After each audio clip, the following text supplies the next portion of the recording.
Okeylar, mana norchini noyob sayrog'i. Bir eshitib ko'ringlar. Fikringlarni kommentariyada ball bilan belgilaylar. 1 dan 10 gacha bo'lgan ballda nechi qo'yasizlar mana shu norchiga?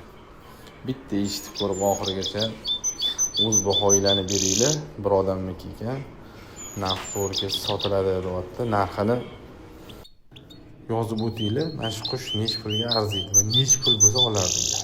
Fikringlar juda muhim. Shu odam bilan narxini to'g'risida ozgina kelisha olmayapmiz. Har holda ozgina dalda bo'lsa. Sog' bo'linglar, salomat bo'ling.